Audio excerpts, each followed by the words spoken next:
Você conhece a vida de Nossa Senhora? Os devotos dela conhecem, naturalmente, a sua vida a partir da anunciação do anjo Gabriel. Ou seja, a partir do momento em que Cristo entra na história. Mas e antes da encarnação? Bom, os medievais, que talvez foram seus mais fervorosos devotos, narraram a vida da Virgem desde a sua infância. A sua concepção no ventre de Santana, o seu nascimento, a sua educação, o seu casamento com São José.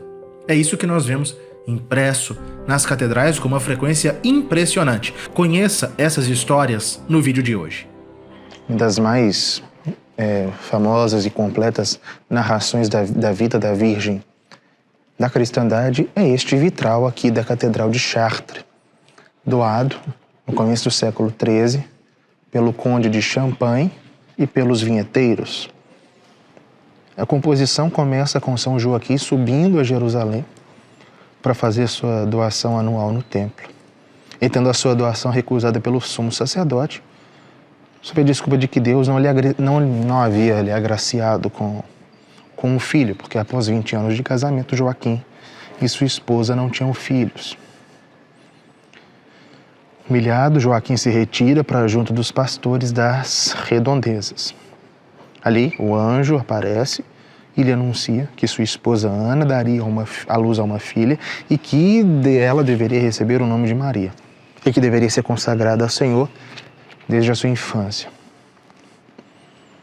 Logo em seguida, o anjo aparece a Santana, esposa de São Joaquim, e aqui, a Santana é representada em sua casa fiando lã.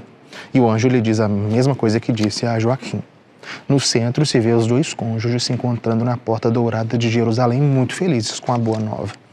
Eles voltam, então, para casa. E aqui, Ana está grávida e conversa com Joaquim. Agora, a natividade de Nossa Senhora. Vejam que interessante, ela já está de auréola desde que nasceu, manifestando assim, de modo visual, a sua Imaculada Conceição, ou seja, ela é santa antes de qualquer purificação, de qualquer esforço, desde a sua concepção. Ao lado, o primeiro banho de Maria, que àquela altura tinha um papel de purificação. Acima, Santana e São Joaquim apresentam Maria ao seu professor, assim que ela completou 3 anos. Existe nessa cena algo de interessante. Vejam que Maria estende as mãos para o mestre, mostrando que quer aprender com ele. E Joaquim levanta um dedo indicador ameaçador com a mão direita, alertando de modo solene o professor sobre a responsabilidade que ele assume naquele momento sobre sua filha. E o professor estende a mão sobre Maria, mostrando que ele está ali para abrigá-la e guiá-la. E olha Joaquim diretamente nos olhos, para mostrar que ele vai assumir a responsabilidade. Ao fundo, Santana abençoa sua filha. Agora, uma coisa que vocês podem estranhar. Na cena seguinte é mostrada Nossa Senhora com um grupo de meninas aprendendo de um mestre, sendo que a história tradicional da infância da Virgem não menciona isso, diz apenas que ela foi confiada ao templo. Aí é necessário interpretar de acordo com a época em que essa representação foi feita, porque o que significava, àquela altura, na cristandade, quando esse vitral foi feito, uma criança ser confiada ao templo? Ela ser confiada, menino ou menina, à escola de uma catedral, ou de um monastério, ou de um mosteiro. Então, quando os medievais liam que a Virgem Maria foi aos 3 anos entregue ao templo, eles imaginavam que ela foi entregue para aprender no templo, para a escola do templo. Por isso, representaram Nossa Senhora em uma sala de aula.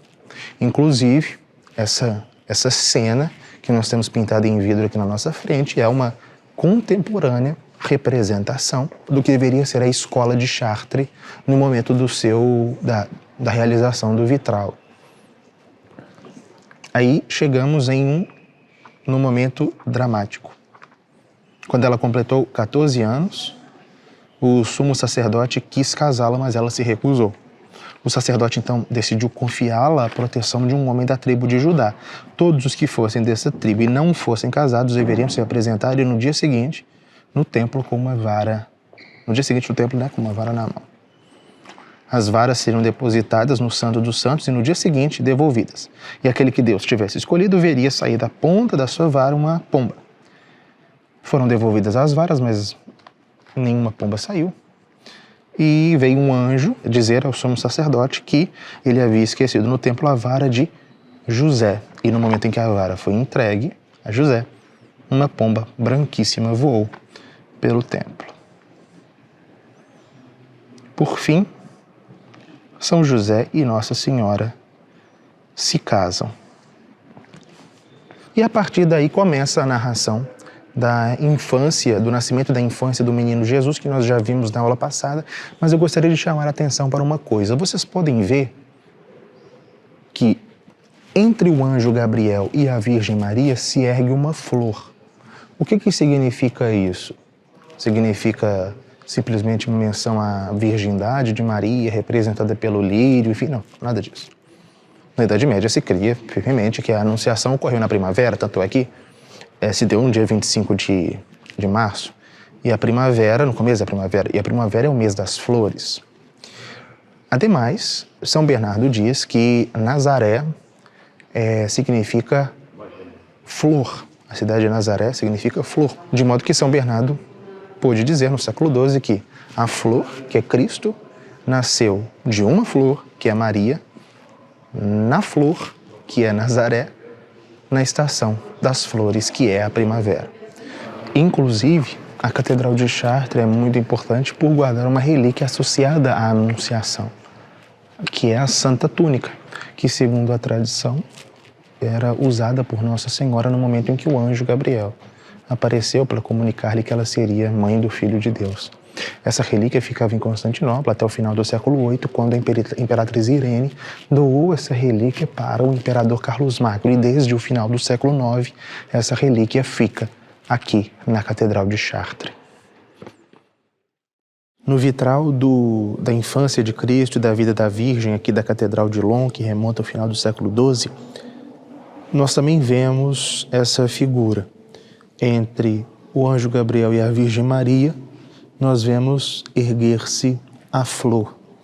Mas eu gostaria de chamar a atenção aqui para um outro elemento que, para muitos, pode parecer estranho nas representações da cena do nascimento de Jesus. Acima, nós vemos duas cenas que representam o Natal, que representam o nascimento de Jesus. Nós vemos a Virgem Maria deitada no leito, do outro lado, São José sentado, mas entre eles existem duas mulheres. Como assim? Duas mulheres na cena do nascimento de Jesus? De onde vem isso? Bom, era uma tradição muito sólida na Idade Média a presença de duas parteiras no nascimento de Cristo. Conforme a lenda, que é recolhida inclusive por Tiago de Voragine, quando a Virgem Maria entrou em trabalho de parto, São José foi atrás de parteiras em Belém. Só que quando eles chegaram, São José e duas parteiras chegaram, o menino Jesus já havia nascido, porque ele nasceu milagrosamente. E uma das parteiras, que é justamente aquela que segura o menino Jesus, ela foi olhar a Virgem Maria e constatou que ela continuava virgem. Que aquilo era um grande milagre, de fato foi assim. Enquanto a outra parteira disse que só acreditaria se tocasse. E ela tocou. E no momento que a segunda parteira tocou as partes da Virgem Maria, a sua mão ficou seca. E a lenda varia, a tradição varia de exatamente o que aconteceu em seguida, mas o que é representado aqui é a segunda parteira, a que não creu, que passou a crer, que a Virgem não apenas concebeu virgem, mas que se manteve virgem durante o parto, que permaneceu depois, naturalmente. Ela lava a mão, purifica a mão, para que a sua mão deixe de estar seca. Essas cenas eram muito conhecidas entre os medievais e, por isso, os artistas fizeram questão de representá-las nos vitrais e nas esculturas. Tão comuns quanto as representações da infância e da vida da Virgem eram as representações da sua dormição e assunção. Isso está em praticamente todas as fachadas a ela dedicadas e até em outras mais. Conforme a história, os apóstolos já estavam dispersos pelo mundo quando anjos lhes avisaram que a Virgem deixaria este mundo. Então, eles todos se dirigiram para onde ela estava. E na hora derradeira, Cristo apareceu com santos, anjos e mártires, enfim, para travar santos colóquios com a sua mãe. É isso que é representado também aqui na Catedral de Lyon, no tímpano do portal central. É possível ver os anjos conduzindo os apóstolos para o local em que se encontra Nossa Senhora. No centro, os apóstolos reunidos em torno do leito da Virgem quando Cristo chega. E ao lado, a Virgem Maria, após adormecer em Deus, é sepultada e os anjos do Senhor vêm buscá-la. Ela estende os braços para ser levada por eles. Com um tom bastante diferente é a representação da morte da Virgem daqui da Catedral de Estrasburgo. Aqui a imagem é tão carregada de sentimentalismo que talvez ela parecesse mais natural ao século XIX do que ao XIII, quando ela foi feita. Vejam que Cristo presta uma última homenagem à sua mãe, enquanto os apóstolos em torno dele expressam variadas faces de dor. Vejam Santa Maria Madalena sentada no chão, chorando a perda da Virgem Maria. Abaixo se vê os apóstolos carregando o caixão com o corpo de Maria até o túmulo. Para mais adiante ela ressuscitar e subir aos céus, levada pelos anjos.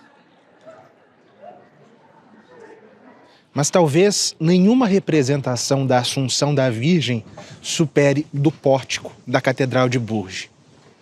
Infelizmente, a Revolução decapitou os personagens da cena da dormição imediatamente embaixo, mas talvez porque estava muito alta para os seus braços imundos, os revolucionários deixaram essa bela cena de Nossa Senhora sendo levada aos céus em um tecido pelos anjos.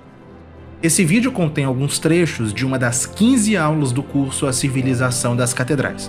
Elas foram gravadas na França em formato de documentário e são a mais completa produção audiovisual já feita sobre esse assunto.